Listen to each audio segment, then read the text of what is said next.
한 주간 평안하셨습니까? 한 주 한 주 이렇게 얼굴을 뵙고 예배할 수 있음이 하나님 우리에게 주시는 큰 은혜이고 또 복이라는 것을 다시 기억합니다. 왜냐하면 한 주를 지내는 동안도 갑작스럽게 사고가 있거나 또 질병이 발병하거나 또 여러 가지 이유로 예배하지 못하는 사람들이 있습니다. 그런 걸 보면 우리가 예배할 수 있는 것 자체도 하나님이 우리에게 주시는 크고 놀라운 은혜이고 또 선물이라는 것을 다시 한번 깨닫게 되는 겁니다. 지난 주간에는 또 우리 지방선거가 있었죠. 여러분이 지지하는 사람이 당선되셨습니까? 아마도 여러분이 지지하는 사람이 당선된 분도 있고 그렇지 않은 분들도 있을 겁니다. 어떤 분들은 자기가 지지하는 사람이 당선되지 않아서 갑자기 밤잠이 안 오고 그 다음 TV에 여러 사람들의 얼굴도 보기가 갑자기 싫어졌다고 이렇게 이야기하는 사람들을 만난 적이 있습니다. 그런데 이런 여러 가지 상황들이 펼쳐질 때 우리들이 꼭 기억해야 될 것이 있습니다. 우리가 믿는 하나님이 이 세상의 모든 역사와 모든 일들을 섭리하고 주관하신다라는 믿음입니다. 내가 지지하는 사람이 선출되었던 그러지 않았던 하나님은 이 모든 사람들을 만지시고 또 이 나라의 민족의 역사를 이끌어 가시는 주관자라는 말씀입니다. 하나님은 하나님의 백성에게 좋은 것 주시기를 원하십니다. 한 나라의 흥망성쇠를 주관하실 뿐만 아니라 하나님의 백성들이 믿음의 길을 걸으며 땅끝까지 생명의 복음을 전할 수 있도록 항상 지지하고 후원하고 환경을 밀어주시는 분이 우리가 믿는 하나님이라는 말씀입니다. 어느 시대나 한 사람이 세워져서 때가 되면 내려가고 그 다음 이어서 뒤이어 달리게 하는 사람이 있기 마련입니다. 한 사람이 떠나가면 새로운 사람이 그 자리를 메꾸면서 그 사람 나름의 일들을 펼쳐가는 것이 세상의 역사입니다. 오늘 본문의 말씀도 보십시오. 하나님께서는 모세를 부르시고 모세에게 이제는 너가 떠날 때가 되었다라고 말씀합니다. 그리고 하나님은 모세로 하여금 모세의 뒤를 이을 지도자를 세우게 하시는 말씀이 오늘 읽은 말씀입니다. 12절 말씀부터 오늘 단락이 시작되는데 하나님은 아바림 산 줄기를 따라서 산 꼭대기로 올라오라고 합니다. 여러분, 이 아바림 산 줄기를 따라서 꼭대기로 올라가면 그 꼭대기의 산이 우리가 잘 알고 여러분 들었던 느보산입니다. 이 아바림 산 줄기와 느보산은 같은 줄기 안에 있어요. 해발 약 843m 정도 되고 이 느보산에서 보면 요단 동편과 서편을 다 같이 볼 수 있는 이런 높은 지역입니다. 하나님은 이곳에서 모세에게 약속하신 그 땅이 어떤 곳인가를 보게 하십니다. 그리고 난 다음에 하시는 말씀이 너도 너의 형 아론처럼 이 세상에서 이제는 생을 마감하게 될 것이다. 내가 너를 데려갈 건데 조상의 묘로 너도 돌아갈 거다. 죽는다 라는 말씀을 하나님이 분명히 하신 거예요. 여러분, 그런데 생각해 보세요. 지금 민수기 우리가 읽어가고 있죠. 이 민수기 28장부터 마지막 끝나는 장까지 하나님께서 이스라엘 백성이 지켜야 될 삶의 법도, 우리는 이거 율법이라 그러죠. 이런 것에 대해서 자세히 설명을 하게 하셔요. 그리고 민수기 다음에 이어지는 성경이 무엇입니까? 신명기죠. 신명기 1장부터 34장까지는요 모세의 고별 설교입니다. 되게 길게 설교했죠. 33장이나 이 모세의 고별 설교가 진행되고 신명기 34장에서 비로소 모세가 죽게 되어져요. 여러분, 그러면 생각해 봐요. 아직도 모세가 죽을 날이 남아있어요? 안 남아있어요? 한참 남아있어요. 성경으로 봐도 성경의 분량으로도 한참 남았단 말이에요. 그런데 하나님은 모세에게 떠날 것을 먼저 얘기해요. 왜 이야기하셨을까요? 왜? 여러 가지 해석들이 있습니다. 그런데 그 가운데 가장 복음적이고 또 성경에서 많은 사람들이 택하는 해석 가운데 하나는요 모세가 지금 아론이 떠난 후에 조금 시간이 흐르잖아요. 그리고 하나님께서 계속해서 모세를 통하여서 이스라엘 백성을 가나안 앞으로 인도하니까 하나님께서 과거의 나의 잘못을 용서하고 나를 가나안 땅으로 들이실 수도 있겠구나라고 마음을 품었을 거라는 거예요. 그래서 하나님께서는 이런 모세의 생각이 더 이상 자리 잡지 못하도록, 오해하지 못하도록, 아직 부를 날은 조금 남아있지만 분명하게 못을 받고 있다는 거예요. 사랑하는 성도 여러분, 하나님은 이렇게 우리에게요, 우리의 삶에 대하여서 완벽하게 준비하시고 어떻게 우리가 살아갈 것인가를 한 발 한 발 인도해 가시는데요, 무엇보다도 여기에서 우리들이 마음에 하나 새겨야 될 것 가운데 하나는, 모세는 하나님이 자신을 데려갈 거라고 이야기할 때 이에 대해서 자기가 착각을 하던, 또 하나님이 이렇게 긍휼을 베풀어 줄 거라고 기대했던 이런 것들, 모든 것들을 다 내려놓고 하나님의 말씀에 순종한다는 거예요. 이의 제기를 하지 않아요. 나는 그래도 그 후로 잘 살았는데 한 번 실수했다고 이렇게 하는 것은 너무 가혹하지 않습니까? 하나님, 좀 약속한 땅에 이 백성들 데리고 들어갈 수 있도록 은혜를 베풀어 주십시오. 이런 부탁 한마디 없어요, 여러분. 하나님 말씀할 때 누구보다도 잘 아시는 하나님께서 자신을 위해서 가장 좋은 길을 주셨을 거라고 믿고 받아들인다라는 거예요. 이것이 하나님을 믿고 의지하는 사람의 삶의 자세입니다. 하나님의 뜻이 분명하고 하나님이 내게 말씀하신다고 하면 그것에 대해서 불평하거나 불만하지 아니하고 받아들일 수 있는 넉넉함, 하나님을 신뢰하는 믿음, 이것이 모세에게 있었던 겁니다. 대신 모세가 고민한 건 무엇입니까? 내가 떠나면 그 빈자리를 누가 채울 수 있을까? 내가 떠나고 나면 이스라엘 백성이 혹시 목자 없는 양처럼 방황하게 되지는 않을까? 그러면서 오늘 16절 말씀을 보면, 하나님, 내가 떠난 뒤에 이스라엘 백성이 목자 없는 양처럼 방황하지 않도록 지도자, 나의 뒤를 이을 후계자를 세워주십시오 라고 하나님께 기도하죠. 하나님께서는 이런 모세의 기도를 들어주시고 오늘 한 사람을 세우는데 모세와 40년 동안 동역했던 여호수아를 그 후계자로 지목하지요. 그런데 그 후계자인 여호수아에 대해서 오늘 말씀에 하나님이 소개할 때 어떻게 소개합니까?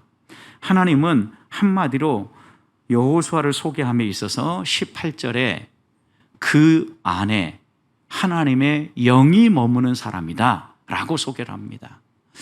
여기에서 우리들이 다시 한 번 더 오늘 말씀을 통하여 마음에 새겨야 될 것이 있는데, 하나님이 세우는 일꾼, 하나님이 쓰시는 사람이 누구냐라는 거죠. 우리들이 어떤 사람으로 이 땅을 살아야 되느냐는 거예요. 전환기, 특별히 무언가 변화가 일어날 때 그때 꼭 필요한 것은 기도였어요. 그리고 난 다음에 중요하게 보는 것은 오늘 본문에 보면 사람을 세우는 일이죠. 사람을. 예수님도 보십시오. 가정에서 부모님을 섬기며 열심히 생활하신 후에 본격적으로 하나님 나라를 위해서 사역한 시기를 우리는 공생애라 그러죠. 주님의 공생의 출발이 어떻게 시작됩니까? 광야에 들어가서 40일 동안 금식하며 기도합니다.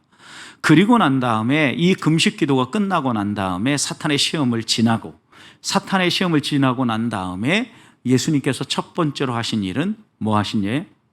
제자들을 삼으셨다라는 거예요. 밤새 기도하러 올라가셔서 간절히 기도하고 하나님이 주시는 은혜 안에서 한 사람 한 사람 12명의 제자를 선택하고 이들로 하여금 예수님 이후에 뒤이어 달리게 할 준비를 시킨 거예요. 예수님 지금 십자가에 떠날 시기가 남아있어요. 공생애가 시작되는 시점이에요. 그런데도 불구하고 제자들을 세워서 이어 달리게 할 준비를 하고 있다는 말씀입니다. 인사가 만사라고 그러죠. 함께 일할 사람을 분별하고 또 그 일할 사람을 적재적소에 세우는 것, 그만큼 중요하다라는 거예요. 그런 점에서 우리가 다시 한 번 더 나는 하나님이 쓰시고자 할 때 어디든 적재적소에 쓰실 수 있는 하나님의 사람인가? 아니면 하나님이 나를 쓰고자 하실 때 내가 하나님 손에 쓰일 수 있도록 나는 어떤 사람이 돼야 되는가? 오늘 하나님은 어떤 사람을 쓰시는가? 이 말씀을 마음에 담고 오늘 본문 그 안에 하나님의 영이 머무는 사람을 하나님이 쓰신다면 하나님의 영이 머문다는 의미가 무슨 의미일까 살펴보면서 하나님, 나도 하나님의 영이 머무는 사람으로 하나님이 언제든지 나를 쓰고자 하실 때 쓰실 수 있도록 헌신하며 살기 원합니다. 이렇게 기도하며 한 주간을 승리하는 성도들이 되시기를 주님의 이름으로 축복합니다. 첫 번째, 하나님의 영이 그 안에 머문다라는 것은 하나님의 영에 사로잡힌 사람이라는 의미입니다. 18절 말씀을 보십시오. 분명히 눈의 아들 여호수아를 소개하면서 하나님은 뭐라고 얘기합니까? 그 안에 영이 머무는 자다. 여기에 그 영이라고 하면 하나님의 영이죠. 성령을 이야기하죠. 그렇다고 하면 여기에서 우리가 좀 더 관심을 가지고 보아야 될 단어는 머문다라는 단어예요, 여러분. 머문다라는 표현을 쓰셨는데 여기 머문다라는 것은요, 감동한다, 그리고 인을 친다, 이런 의미가 담겨져 있어요. 여러분 생각해 보십시오. 하나님의 영이 내 안에 머문다라는 의미는 하나님이 내 안에 계시면서 나를 인치고 나를 이끌어 간다는 거죠. 성경에 보면 성령으로 우리를 인치신다라는 의미는 거듭난다는 의미예요. 그리스도의 영이 우리 안에 있지 않으면 그리스도의 사람이 아니라고 증언하는 것처럼 하나님의 성령이 우리 안에 머문다라는 것은 하나님께서 우리를 구원할 자로 택하셨다라는 의미예요. 그리고 그 증표로 인을 쳐주시는데 성령의 인을 쳐주시는 거예요. 이게 뭐예요? 그 안에 머무는 자, 하나님이 택한 사람, 하나님이 거듭나게 하시고 구원받게 하신 사람. 여러분, 그런데 이 사람은요, 그 안에 하나님의 영이 머물기 때문에 하나님의 영의 감동하심을 따라 살아가는 사람이에요. 그 안에 하나님의 영이 머문다고 하면서 자기 생각과 자기 판단대로 살아가는 사람을 그 안에 하나님의 영이 머무는 사람이라고 말하지 않습니다. 하나님의 영이 머문다라는 것은, 여러분, 머문다라는 것은 거주한다, 계속해서 그 안에 계신다, 이런 의미죠. 그렇다면 우리의 삶 가운데 하나님의 영, 성령을 인정하고 성령의 인도하심과 그 감동, 감화하심을 따라 살아가는 거죠. 여러분, 우리가 예배하면서 은혜 받았다라고 얘기합니다. 그 은혜 받았다라는 의미가 무엇입니까? 성령께서 내게 깨달음을 주시고 성령께서 내게 감동을 주셨다는 의미지요, 여러분. 이게 뭐예요? 하나님의 영이 머무는 사람의 특징이죠, 여러분. 또 하나님의 영이 머무는 사람은 구원받은 사람이라는 게 분명한 것은요, 에베소서 1장 13절 보면 사도 바울은 성령으로 인친 사건을 이렇게 묘사합니다. 그 안에 너희도 진리의 말씀 곧 너희의 구원의 복음을 듣고 그 안에서, 복음 안에서 또한 믿어 약속의 성령으로 인치심을 받았느니라. 여러분, 성령의 인침은 우리가 복음을 받아들이고 복음을 믿을 때 하나님이 행하시는 역사예요. 하나님이 우리를 구원하시기로 분명하게 약속해 주시는 사건.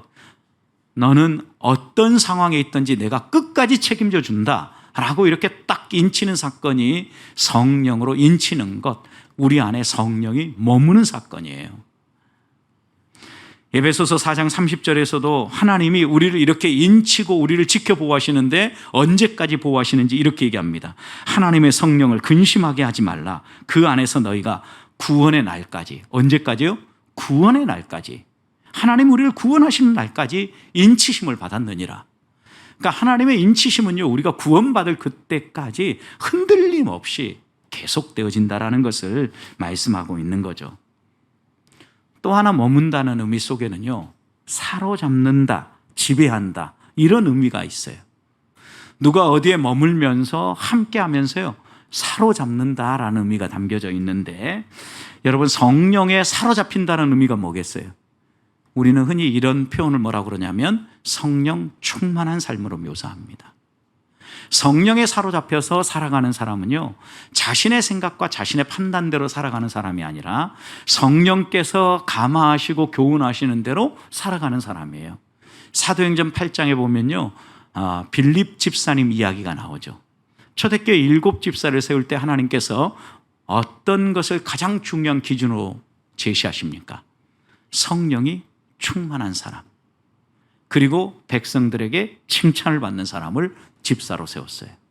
성령 충만함이 특징이었어요. 그래서 빌립은요, 사도행전 8장에 보면 성령에 이끌려서 행동하는데 이런 사건이 하나 생깁니다. 갑자기 성령이 빌립에게 감동을 주는데 광야로 가라고 하는, 광야로 내려가는 길로. 여러분, 광야는 어때요? 아무도 없는 길이잖아요. 복음을 전하려고 준비하고 있는 빌립에게 광야로 가라고 하는데 빌립은 그것에 대해서 이의제기를 하지 않아요. 성령이 감동 감화할 때 순종합니다. 광야길로 내려갑니다. 그런데 그곳에서 누구를 만납니까? 에디오피아 간다게 국고를 맡고 있는 관리인 네시를 만나게 되죠. 그가 이사야의 말씀을 읽고 있는데 깨닫지 못해요. 풀어 설명해 줍니다. 그리고 그에게 세례를 베풀고 믿음의 길을 걸어갈 수 있도록 복음을 전하지 않습니까? 이렇게 세례를 받고 자기 가던 길을 가는 이 네시의 모습을 누가는 사도행전 8장에서 뭐라고 묘사하냐면 기쁨으로 그 길을 갔다, 이렇게 얘기해요. 여러분, 세례를 받고 성령의 만지심이 있고 구원받은 하나님의 백성으로 자기의 삶의 길을 걸어가니까 기쁨이 넘치는데, 여러분, 이 일이 어떻게 시작됐어요? 성령에 사로잡힌 사람의 순종에 의해서요. 여러분, 성령에 사로잡혀서요, 성령 충만하여서 믿음의 길을 걸으면요, 하나님이 항상 하나님의 일들을 행하신다라는 거예요. 그런 점에서요, 하나님의 영이 그 안에 머문다라는 것은요, 성령의 지배를 받을 뿐만 아니라 성령의 충만함을 가지고 살아가는 사람을 의미한다는 걸 금방 깨달을 수 있겠죠, 여러분. 하나님은 여호수아를 그런 사람으로 보셨던 겁니다. 오늘 우리들도 하나님이 우리에게 성령을 부어주시고 우리가 그 성령의 다스림과 인도하심에 순종하며 성령이 우리 안에 머무는 사람으로 이 땅을 살아간다면 하나님은 언제나 우리를 하나님이 원하시는 대로 사용하심을 믿으십시다. 하나님이 우리를 쓰십니다. 하나님이 우리를 통하여서 하나님의 놀라운 일들을 이루십니다. 나는 죽고 내 안에 그리스도가 사는 사람, 성령이 충만한 사람, 이런 사람을 오늘 또 하나님은 찾고 계십니다. 저는 우리 보배교회 성도들이 이런 하나님의 사람이 되어서 언제나 하나님 손에 쓰임받는 하나님의 일꾼들이 되시기를 주님의 이름으로 축복합니다.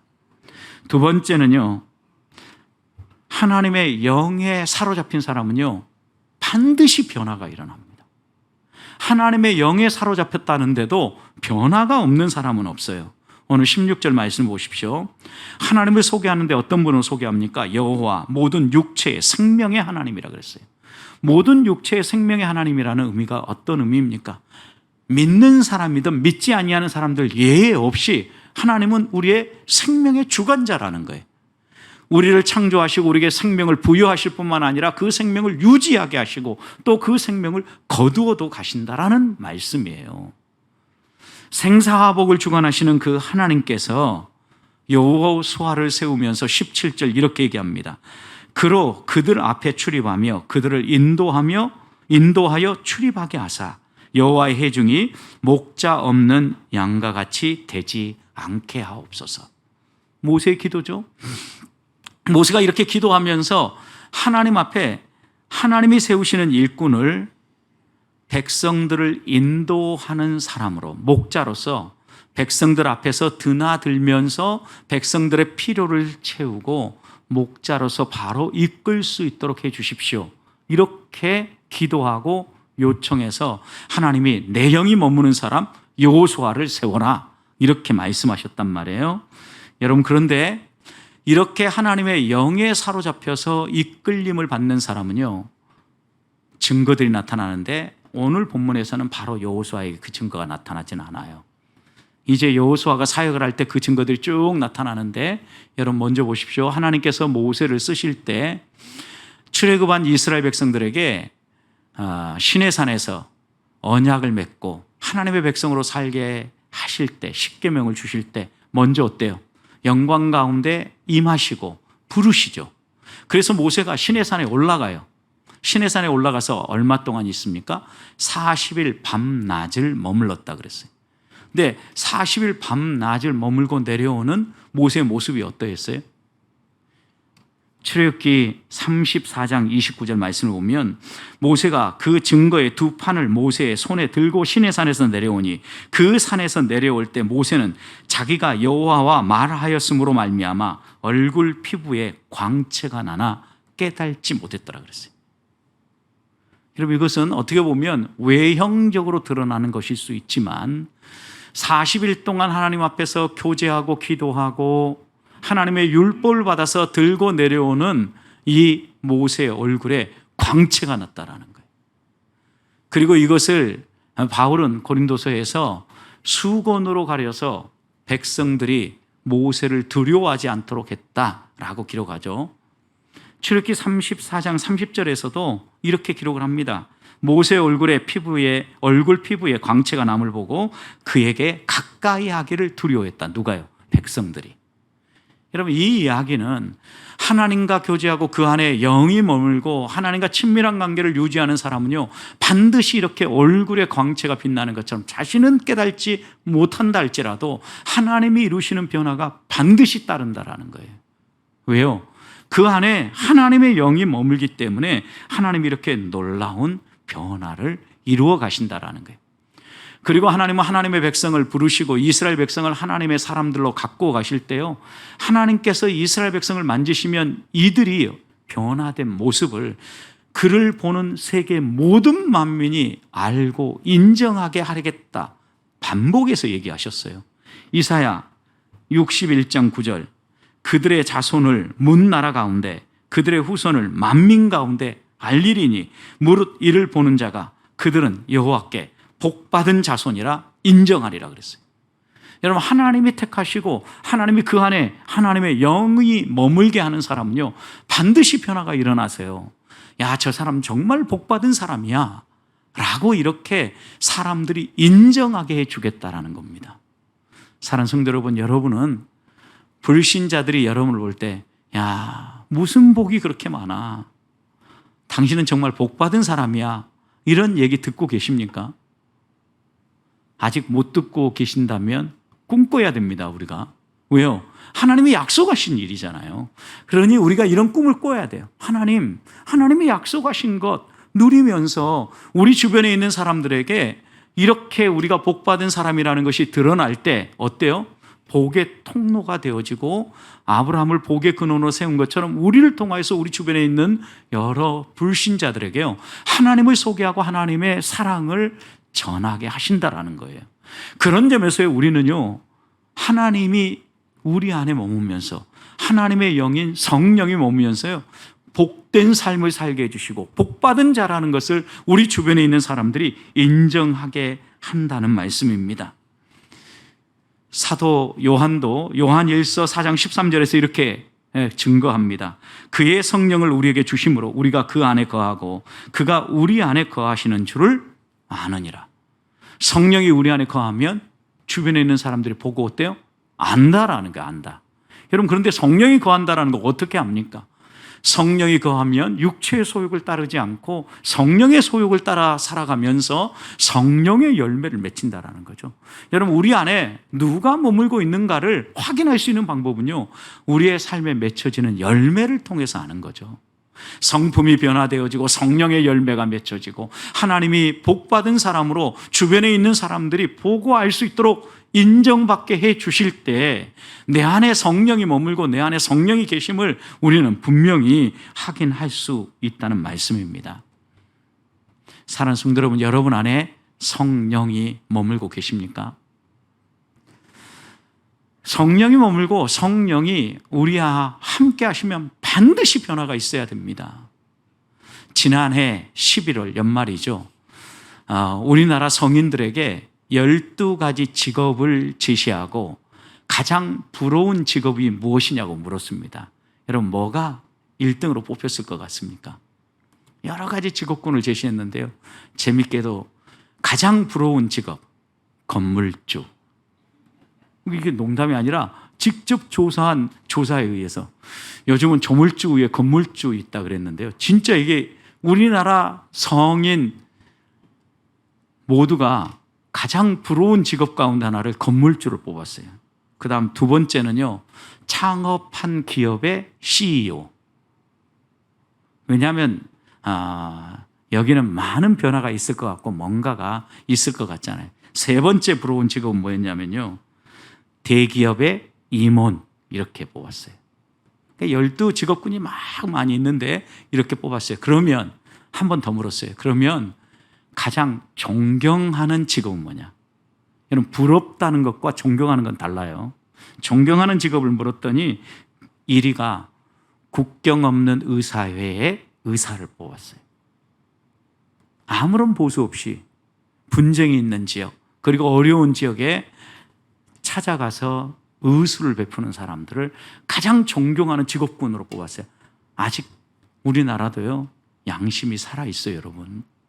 두 번째 뽑은 존경하는 직업군은요, 우주과학자를 들었어요. 우주과학자, 우주 개발을 위해서. 이게 부러운 직업으로는 우주과학자가 한 5위 정도 뽑혔는데요. 하여튼 존경받는 직업군에 우주과학자가 또 포함됐고, 앞으로 우주 세계가 열릴 거라는 것에 대한 반영치 같아요. 세 번째는요, 봉사단체 활동가예요. 존경하는 직업군. 12직업을 제시했으니까 12가지 쫙 있는데 그 가운데 3개만 소개하면 이래요. 여러분, 그런데 건물주는 존경하는 직업에서 몇 위를 했을까요? 8등을 했습니다. 12등 가운데. 저 뒤쪽에 가 있죠. 그러니까 부러운 직업이 꼭 존경할 만한 직업인 것은 아니라는 얘기예요. 여기에서 우리들이 하나 또 깨달아야 될 게 있어요. 하나님의 영이 머무는 사람은 변화가 있어야 되는데 어떤 변화가 제일 중요하겠냐? 가치관의 변화예요, 여러분. 세상 사람들이 가지고 있는 가치관과 우리가 가지고 있는 가치관이 절대 동일할 수가 없어요. 우리는 이걸 가르쳐서 뭐라 그러냐? 기독교인들만이 가지고 있는 세계관이 있다라고 얘기하는 거예요. 하나님의 말씀에 근거한 세상을 바라보는 세계관이 분명해야 된다라는 거예요. 저는 하나님의 영이 머무는 사람으로 하나님의 말씀을 사모하고 그 하나님의 말씀을 우리의 가슴에 새긴다고 하면요, 일상생활 가운데 행동하는 바가 달라야 되고 기준이 달라야 돼요. 가치관이 달라야 된다라고요. 우리가 이렇게 살아갈 때 우리를 통하여서 복음이 흘러갈 뿐만 아니라 하나님이 우리를 하나님의 사람으로 이 전환기에, 어떻게 보면 이 어려운 시기에 하나님의 일꾼으로 쓰시리라고 믿습니다. 바라기는 세상의 가치를 따르지 않고 성령의 내주하심으로 변화를 추구하고 기독교적인 세계관으로 이 세상을 살아가는 성도들이 되시기를 축복합니다. 세 번째입니다. 하나님의 영에 사로잡히는 사람은요, 뒷걸음질 치는 사람이 아니라 앞장서는 사람이에요. 오늘 17절 보십시오. 모세가 하나님 세워달라고 얘기하는데 어떤 사람을 세워주라고 합니까? 그들 앞에서 출입하는 사람이에요. 여러분, 그런데 여기에 그들 앞에서 출입한다라는 것은 전쟁의 용어거든요. 어떤 용어냐면요, 백성들을 선두에서 지휘하면서 나를 따르라고 외치며 공격해 나아가는 지휘관의 이미지예요. 나를 따르다, 백성들 앞에 출입한다, 백성들 앞에서 드나든다, 이런 의미는요, 앞장서서 솔선수범하면서 모범을 보이면서 나를 따르라고 말하는 사람이라면, 여기에서요, 하나님의 영이 머무는 사람, 이런 사람을 요청했을 때 하나님이 하나님의 영이 머무는 사람 여호수아다라고 얘기하면서 제시하셨으니까, 여러분, 이 사람은 어떤 사람이에요? 앞장서서 모범을 보이는 사람이란 얘기예요. 19절 말씀도 보십시오.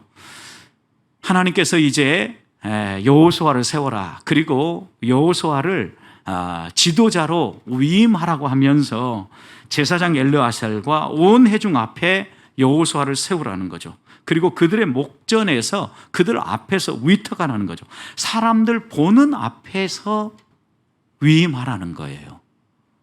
그 사람을 지도자로 세우기 위해서 보는 앞에 서라는 거. 여러분, 이건 뭐예요?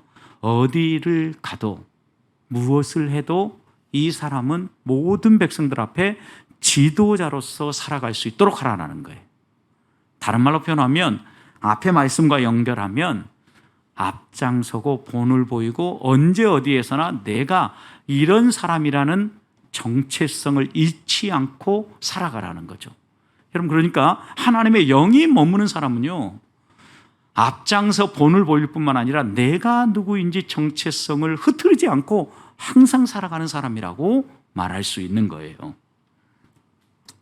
그래서 하나님께서는 20절 보면 모세에게요, 너의 종기를 이 여호수아에게 전해라. 여러분, 여호수아에게 모세가 가졌던 영광과 종기를 전해 주라는 거예요. 여러분, 그게 무엇입니까?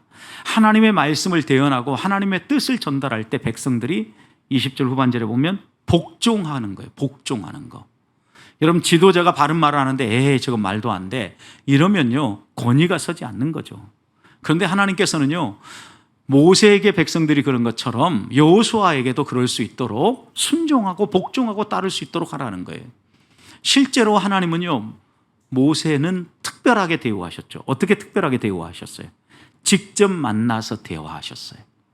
그런데 21절 말씀을 보면요, 여호수아는 조금 다르게 하셔요. 하나님께 물을 일이 있을 때마다 어떻게 하라고 합니까?